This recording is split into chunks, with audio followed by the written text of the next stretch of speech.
This is Aldous Huxley, a man haunted by a vision of hell on earth.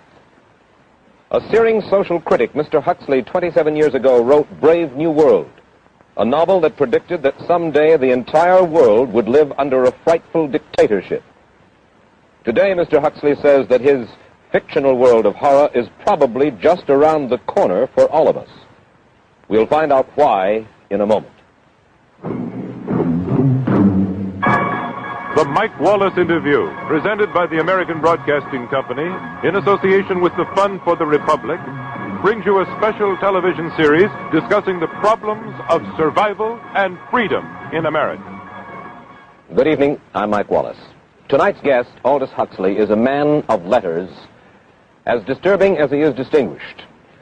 Born in England, now a resident of California, Mr. Huxley has written some of the most electric novels in social criticism of this century.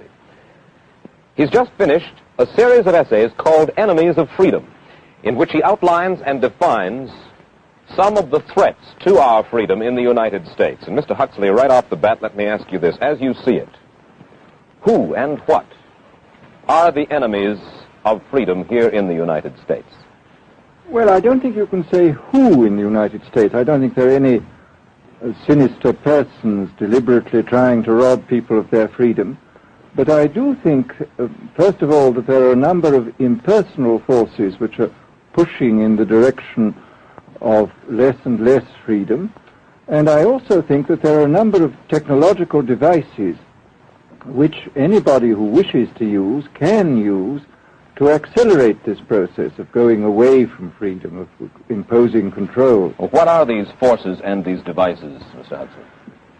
I should say that there are two main impersonal forces. The first of them is not exceedingly important in the United States at the present time, though very important in other countries. This is the force which in general terms can be called overpopulation, the mounting pressure of population pressing upon existing resources. This, of course, is an extraordinary thing. Something is happening which has never happened in the world's history before.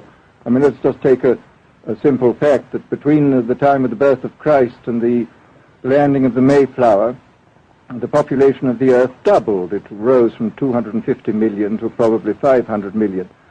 Today, the population of the Earth is rising at such a rate that it will double in half a century. Well, why should overpopulation work to diminish our freedoms? Well, in a number of ways. I mean, the experts in the field, like Harrison Brown, for example, pointed out that in the underdeveloped countries, actually the standard of living is at present falling, that people have less to eat and less goods per capita than they had 50 years ago. And as the position of these countries, the economic position, becomes more and more precarious, obviously the central government has to take over more and more responsibility for keeping the ship of state on an even keel. And then, of course, you're likely to get social unrest under such conditions, with again an intervention of the central government. So that I think one sees here a pattern which seems to be pushing very strongly towards a totalitarian regime. And unfortunately, as in all these underdeveloped countries, the only highly organized political party is the Communist Party, it looks rather as though they will be the heirs to this unfortunate process, that they will step into the position of power. Well, then, ironically enough, one of the greatest forces against communism in the world, the Catholic Church, according to your thesis, would seem to be pushing us directly into the hands of the communists because they are against birth control. Well, I think this strange paradox probably is true. There is it's an extraordinary situation, actually. I mean, one has to look at it, of course, from a biological point of view. The whole essence of biological life on Earth is a question of balance, and what we have done is to practice death control in a most intensive manner without balancing this with birth control at the other end. Consequently, the birth rates remain as high as they were, and death rates have fallen substantially. All right, then. So much for the time being, anyway, for overpopulation. Another force that is diminishing our freedoms. Well, another force which I think is very strongly operative in this country is the force of what may be called over-organization. As technology becomes more and more complicated, it becomes necessary to have more and more elaborate organizations, more hierarchical organizations. And incidentally, the advance of technology has been accompanied by an advance in the science of organization. It's now possible to make organizations on a larger scale than was ever possible before. And so that you have more and more people living their lives out as subordinates in these hierarchical systems controlled by bureaucracies, either the bureaucracies of big business or the bureaucracies of big government. Mm-hmm. Mm-hmm. Now, the devices that you were talking about, are there specific devices or methods of communication which diminish our freedoms in addition to overpopulation and over-organization? Well, there are certainly devices which can be used in this way. I mean, let us take, after all, a piece of very recent and very painful history is the propaganda used by Hitler, which was incredibly effective. I mean, what were Hitler's methods? Hitler used terror on the one kind, brute force on the one hand, but he also used a very efficient form of propaganda, which he was using every modern device at that time. He didn't have TV, but he had the radio, which he used to the fullest extent, and was able to impose his will on an immense mass of people. I mean, the Germans were a highly educated people.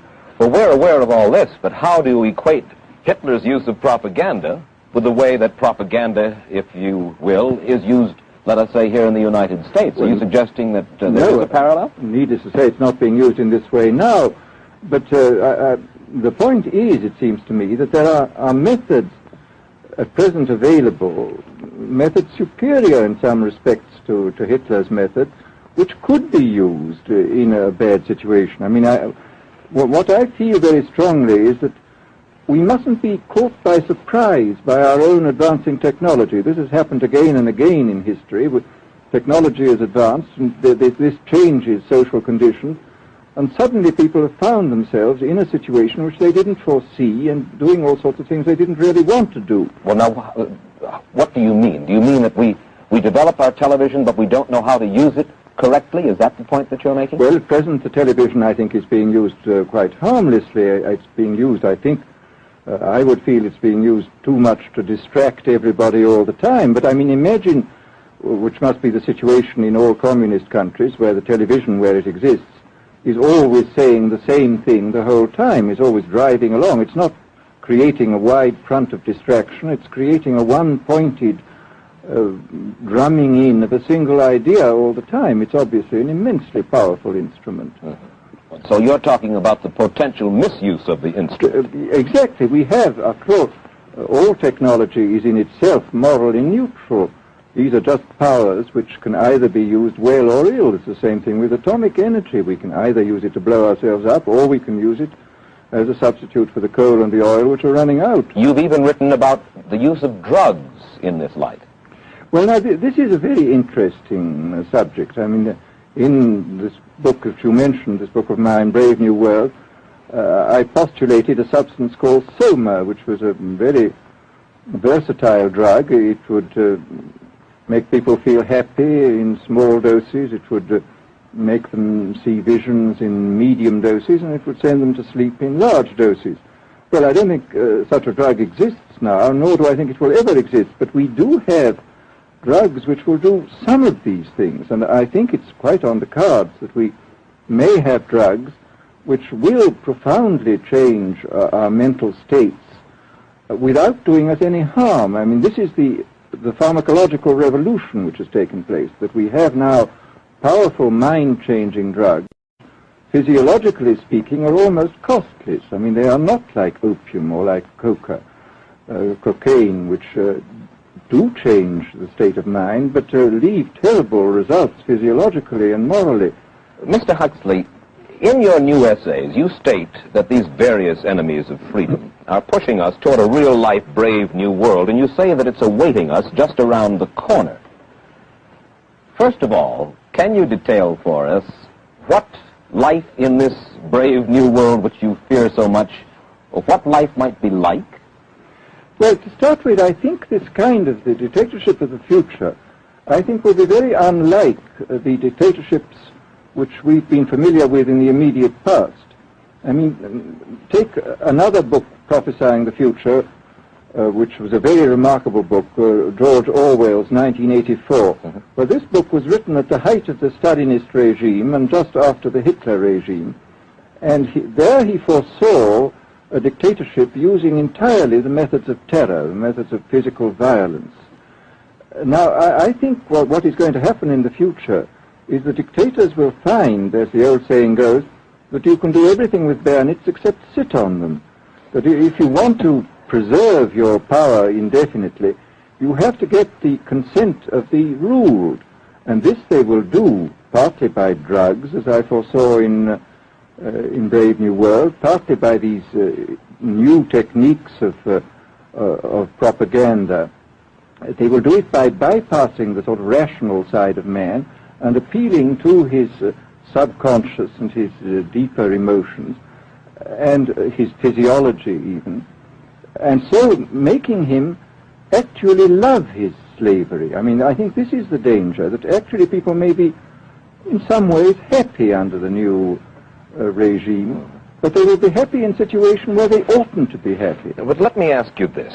You're talking about a world that could take place within the confines of a totalitarian state. Let's become more immediate, more urgent about it. We believe, anyway, that we live in a democracy here in the United States.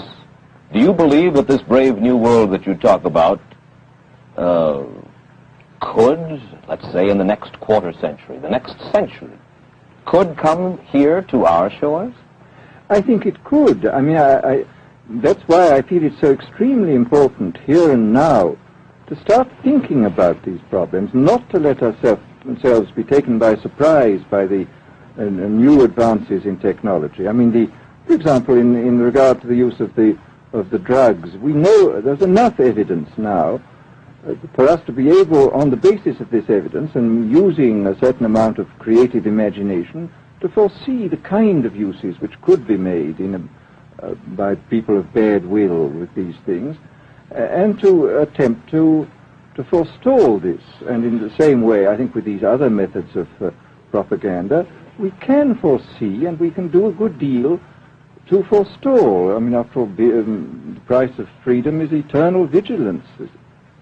You write in Enemies of Freedom, you write specifically about the United States. You say this, writing about American political campaigns. You say, all that is needed is money and a candidate who can be coached to look sincere. Political principles and plans for specific action have come to lose most of their importance. The personality of the candidate, the way he is projected by the advertising experts, are the things that really matter.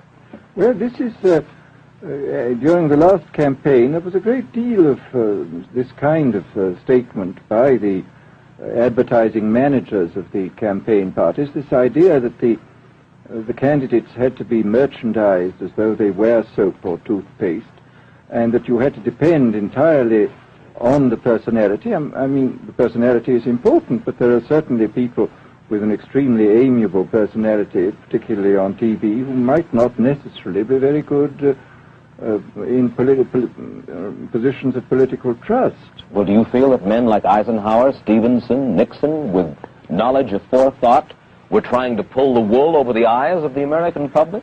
No, but they were being advised by powerful advertising agencies who were making campaigns of a quite different kind from what had been made before.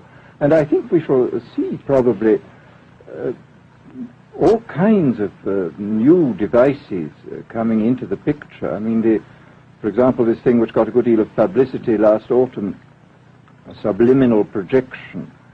I mean, as it stands, this thing, I think, is of no menace to us at the moment. But I was talking the other day to one of the people who has done most experimental work in the psychological laboratory with this, was saying precisely this, that it is not at the moment a danger, but once you've established a principle that something works, you can be absolutely sure that the technology of it is going to improve steadily. And I mean, his view of the subject was that, well, maybe they will use it to some extent in the 1960 campaign, but they will probably use it a good deal and much more effectively in the 1964 campaign, because this is the kind of rate at which technology advances. And we'll be persuaded to vote for a candidate that we do not know that we are being persuaded to vote for. Exactly. I mean, this is a rather alarming feature, that you're being persuaded below the level of choice and reason. In regard to advertising, which you mentioned just a little ago, in your writing, particularly in Enemies of Freedom, you attack Madison Avenue, which controls most of our television and radio advertising, newspaper advertising, and so forth. Why do you consistently attack the advertising agency? Well, no, I think that advertisement plays a very necessary role, but the danger, it seems to me, in a democracy is this. I mean, what does a democracy depend on? A democracy depends on the individual voter making an intelligent and rational choice for what he regards as his enlightened self-interest in any given circumstance. But what these people are doing, I mean, what both for their particular purposes, for selling goods, and the dictatorial propagandists are doing, is to try to bypass the rational side of man and to appeal directly to these unconscious forces below the surface, so that you are, in a way, making nonsense of the whole democratic procedure, which is based on conscious choice on rational grounds. Of course, well, maybe you have just answered this next question, because in your essay you write about television commercials, not just political commercials, but television commercials as such, and how, as you put it, today's children walk around singing beer commercials and toothpaste commercials, and then you link this phenomenon in some way with the dangers of a dictatorship. Now, could you spell out the connection, or how do you feel that you have done so sufficiently? Well, I mean, here, this whole question of children, I think, is a terribly important one, because children are quite clearly much more suggestible than the average grown-up. And again, suppose that for one reason or another all the propaganda was in the hands of one or very few agencies, you would have an extraordinarily powerful force playing on these children, who after all are going to grow up and be adults quite soon. I do think that this is not an immediate threat, but it remains a possible threat. And you said something to the effect in your essay that the children of Europe used to be called cannon fodder, and here in the United States they are television and radio fodder.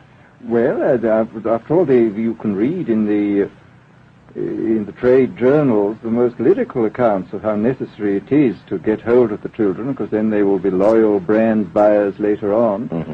But, I mean, again, you just translate this into political terms. The dictator says they will be loyal ideology buyers when they're grown up. We hear so much about brainwashing as used by the communists.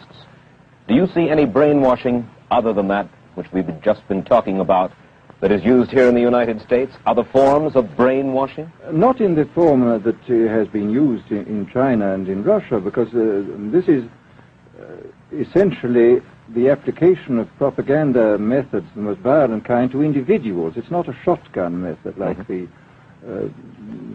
advertising method.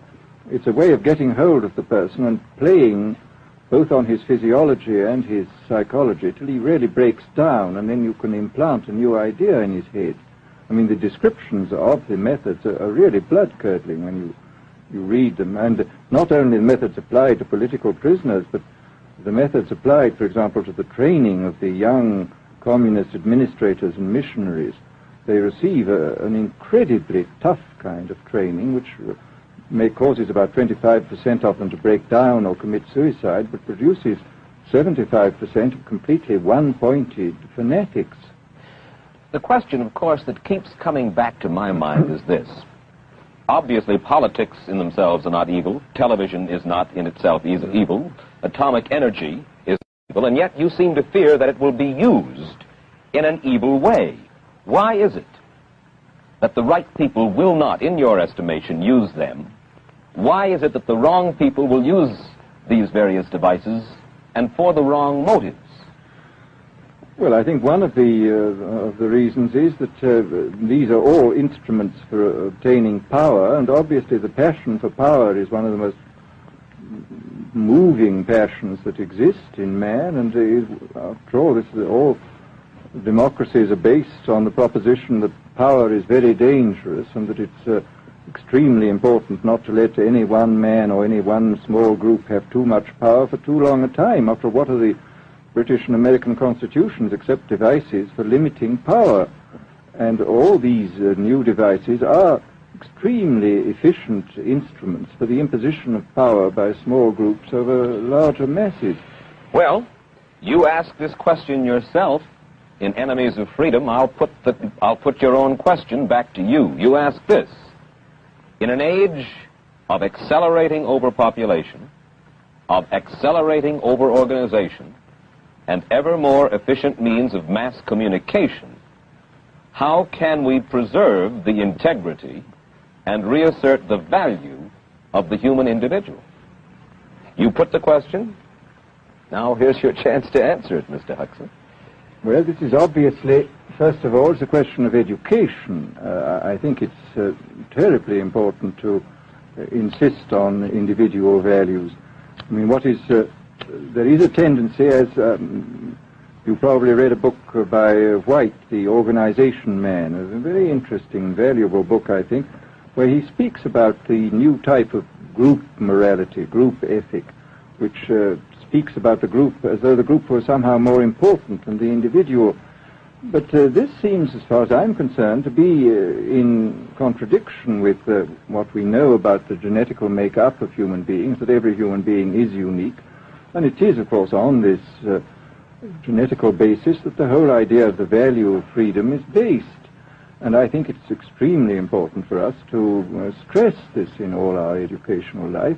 And I would say it's also very important to teach people to be on their guard against the sort of verbal booby traps into which they're always being led, to analyze the kind of things that are said to them.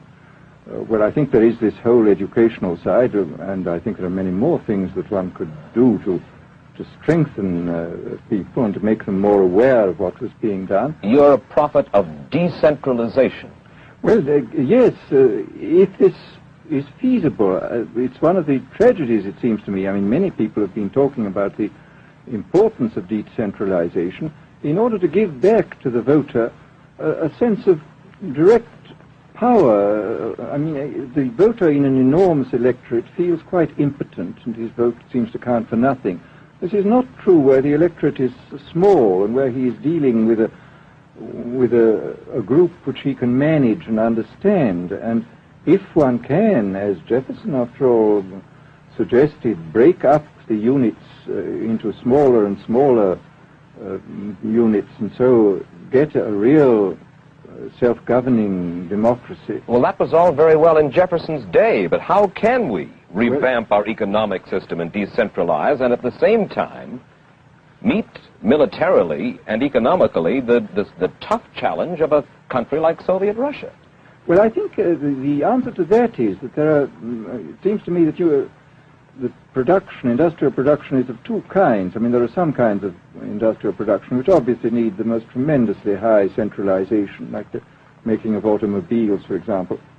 But there are many other kinds where you could decentralize quite easily and probably quite economically, and that you would then have this kind of decentralized life. After all, you begin to see it now if you travel through the South, this decentralized textile industry which is springing up there. Mr. Huxley, let me ask you this, quite seriously. Is freedom necessary?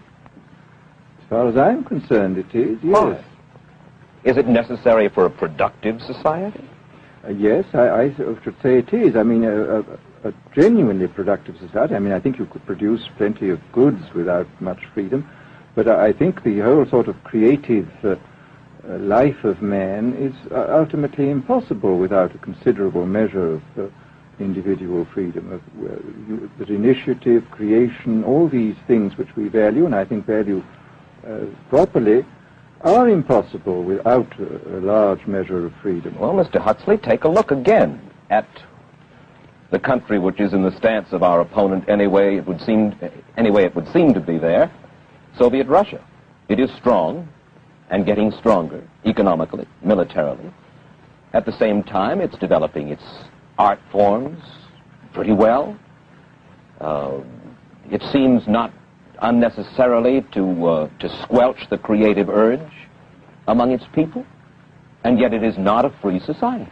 It's not a free society, but here is something very interesting, that those members of the society, like the scientists who are doing the creative work, are given far more freedom than anybody else. I mean, it's a privileged aristocratic society in which, provided that they don't poke their noses into political affairs, these people are given a great deal of prestige, a considerable amount of freedom, and a lot of money. I mean, this is a very interesting fact about the new Soviet regime, and I think what we're going to see is a people on the whole with very little freedom, but with an oligarchy on top enjoying a considerable measure of freedom and a very high standard of living. And the people down below, the epsilons down below, enjoying very little. And you think that that kind of situation can long endure? I think it can certainly endure much longer than a situation in which everybody is kept down. Because, I mean, they can certainly get their technological and scientific results on such a basis. Well, the next time that I talk to you then, perhaps we should investigate further the possibility of the establishment of that kind of a society, where the drones work for the queen bees up above. Well, but yes, but I must say I still believe in democracy. If we can make the best of the creative activities of the people on top, plus those of the people on the bottom, so much the better. Mr. Huxley, I surely thank you for spending this half hour with us, and I wish you Godspeed, sir. Thank you. Aldous Huxley finds himself these days in a peculiar and disturbing position. A quarter of a century after prophesying an authoritarian state in which people were reduced to ciphers, he can point at Soviet Russia and say, "I told you so." The crucial question, as he sees it now, is whether the so-called free world is shortly going to give Mr. Huxley the further dubious satisfaction of saying the same thing about us. Stay tuned for a preview of next week's interview. Till then, Mike Wallace, good night.